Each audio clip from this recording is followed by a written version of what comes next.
Hi, this is Sweet June 2010. How's everybody doing today?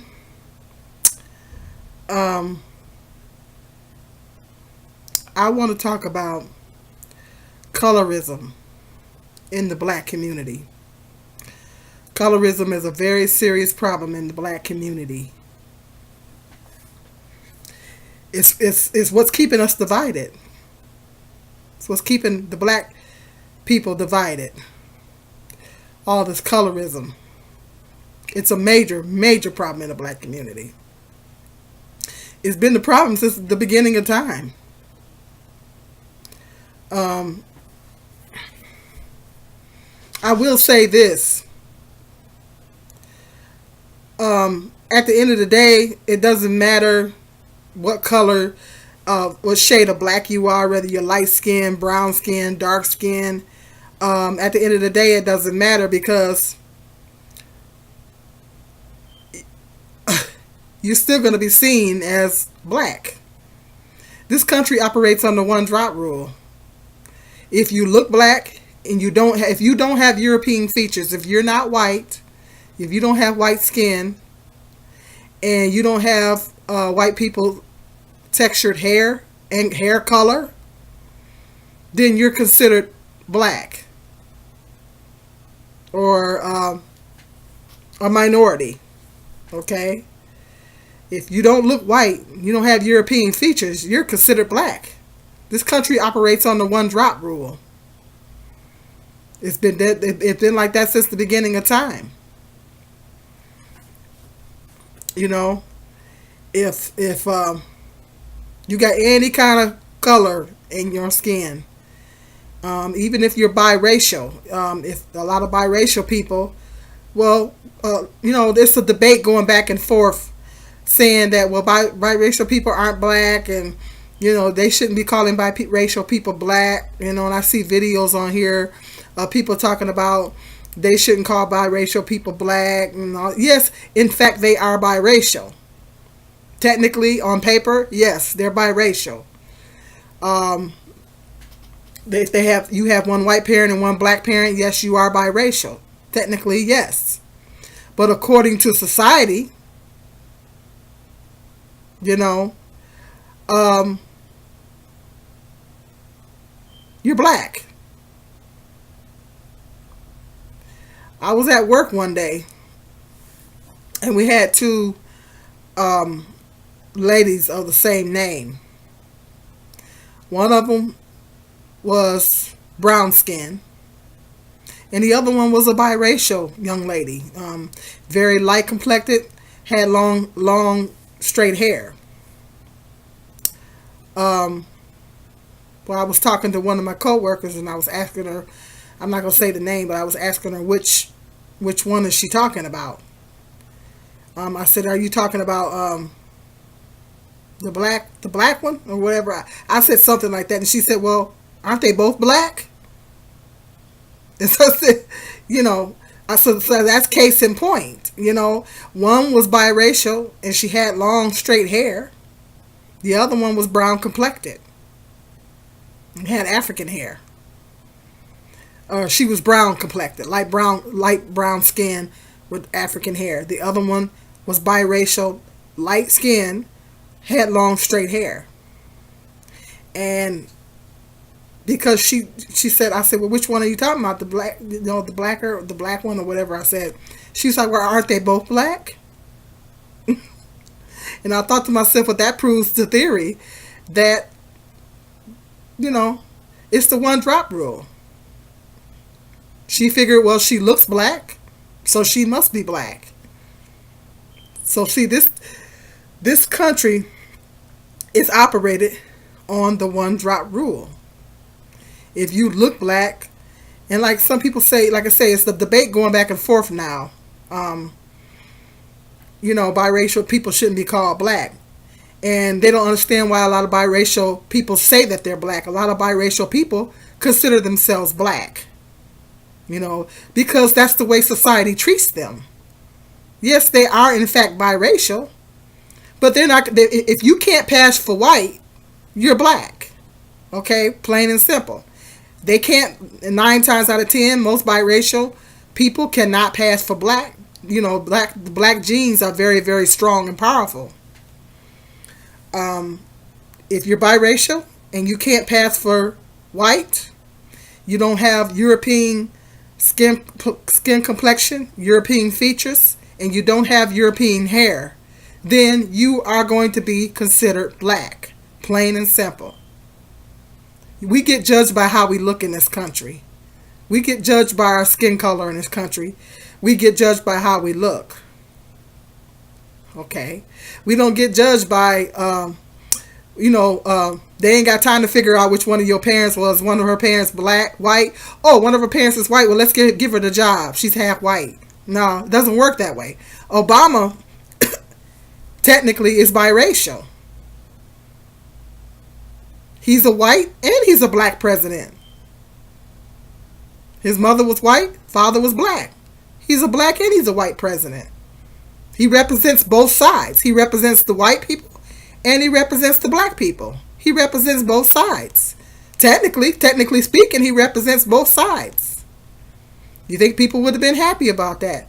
But they consider him black. They say he's the first black president. See? And all the scrutiny that he's under, well, that shows that he's black right there.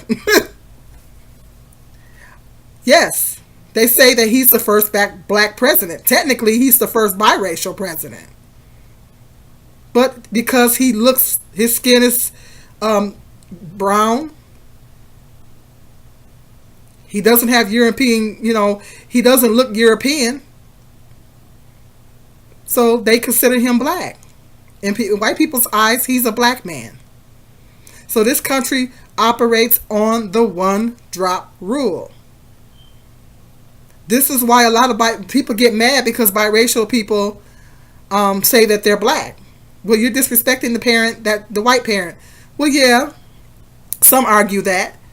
But it's the reason why they say that they're black is because that's the way society treats them. They're treated like black people. So at the end of the day, it doesn't matter if you're light skinned, brown skinned, biracial. If you look black, you are black. That's the way you're going to be treated. Now it is what it is. You can debate it, but it is what it is. We get judged by how we look in this country. People get judged by their skin color in this country. People get judged by skin color when we get judged by how we look. Okay? White folks figure they ain't got time to be breaking black folks up into groups. If you look black, you're black. Plain and simple. It is what it is. So, at the end of the day, my point being is, where I'm getting at is that at the end of the day, it doesn't matter if you're light skinned. You're still going to be treated like the rest of the black people. You're not going to be treated any different just because you're light skinned. Now, some might argue that, well, light skinned people get treated better. No, at the end of the day, they're still black. Because Obama is biracial, and boy, he's under so much scrutiny. I've never seen a president in my life that was under that much scrutiny. I mean, they talk about them all at the end of the day, but I've never seen a president under that much scrutiny and criticism in my whole life. And it's because he's black. Well, biracial, but they consider him black. So at the end of the day, it doesn't matter what complexion you are. Light skin, dark skin, you're still going to be treated like a black person. And we all know that African Americans are not treated fairly in this country. This is the reason why we're having a lot of problems in this country right now, because African Americans are not treated the same as white people. And there's a lot of racism and a lot of systematic racism. Everybody knows that. So black people are not treated the same, not viewed the same way as white people. So at the end of the day, it doesn't matter if you're light skinned, what shade of black you are, you're still going to be treated the same. See, back in slavery days, there was a lot of race mixing going on because the masters were sleeping with the black women and getting the black women pregnant, and then they was having the biracial babies. Well, those babies were coming out biracial, but they were still considered black. They were still considered slaves. They were still slaves. They were still considered black. White people didn't look at them any better than the dark slaves. Okay, if you were still, even if you were biracial, you were part white, part black, you were still considered black, and you were treated as such, if unless you could pass black. Now there was some rare cases, if you could pass for white. Now there were some rare cases where the biracial children could pass for white. There were some very rare cases where the biracial children could pass for white. And back then, if you could pass for white, you went on ahead and passed because your life was easier. If you could pass for white, you went on ahead and passed because your life was easier as a white person. So in rare cases, if the biracial child came out looking predominantly white, then they could pass. And it just simply meant that the white people couldn't tell the difference. Well, they got treated better, because they didn't look black. Okay, they could pass for white, and if they go into another town or state, then they didn't know where they came from, then they could pass for white. See, and they would get all the white privileges and white treatment and all that kind of stuff. It was a lot more profound back then because it was in slavery time, so it was a lot more profound back then. So at the end of the day, you're still going to be treated the same. So to me, colorism doesn't make any sense. It doesn't make any sense for dark-skinned black people to get treated any differently, or for like light-skinned people to be looking at dark-skinned people like like that, and or dark-skinned people being jealous of the light-skinned people. Whatever, it doesn't make any sense because at the end of the day, we're all in the same boat. And I don't mean that literally. But we're literally, I don't mean that literally, but we're all in the same boat. At the end of the day, we're all going to get treated and looked at as black. So colorism is stupid. One is not any better than the other. It's just that the skin is lighter, or the skin is darker. Oprah had this special on. It was a very, very profound documentary that she had on. It was about colorism, and she had one where she interviewed a lot of dark-skinned women. And then she had another show where she interviewed a lot of light-skinned women. And the show that she interviewed a lot of the dark-skinned women, they were saying, the things that they had to go through growing up as a dark-skinned woman, and all the teasing that they had to endure, or the taunts, and all the stuff that, how their self-esteem was so low, they was made to feel like they were ugly, and how their self-esteem was so low, and how someone was talking about how they wanted to bleach their skin, and it was really sad. It kind of had me in tears because just listening to these ladies' testimony was just so sad to me. It was really, really sad. I think at the end of each one, I watched both of them, and at the end of each one, I was kind of like in tears because it was just so sad. Because they was like, I just really felt like I was ugly.